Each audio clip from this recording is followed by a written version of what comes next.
തിരിച്ച് ഹോട്ടൽ റൂമിൽ വന്ന് ഒരു അരമണിക്കൂർ കഴിയുമ്പോഴേക്കും നാട്ടിൽ നിന്ന് പലരും വിളിക്കാൻ തുടങ്ങി. ഞാൻ ഇംഫാലിലേക്ക് പോയി എന്നറിയുന്നവരാണ്. എവിടെയുണ്ട് എവിടെയുണ്ട് എവിടെയുണ്ട്. അപ്പം ഞാൻ ചോദിച്ചു എന്താ സംഭവിച്ചത്? അല്ല ഇവിടുത്തെ പിന്നെ ടെലിവിഷൻ ചാനലിലൊക്കെ ബ്രേക്കിംഗ് ന്യൂസാണ്. അവിടുത്തെ ഇമാ ഖൈത്തൽ എന്ന് പറയുന്ന ഈ മാർക്കറ്റിൽ വളരെയേറെ വലിയ ബോംബ് സ്ഫോടനം നടന്നിരിക്കുന്നു.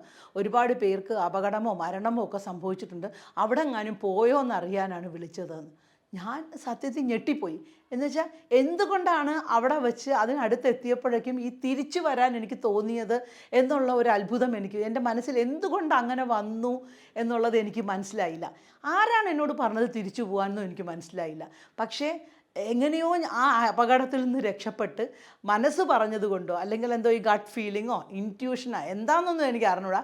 ഏതായാലും ഞങ്ങൾ ആ ഒരു അപകട സ്ഥലത്ത് നിന്ന് അവിടെ അടുത്ത് പോലും എത്താതെ തിരിച്ച് റൂമിൽ തന്നെ വന്ന് സേഫായിട്ടിരുന്നു.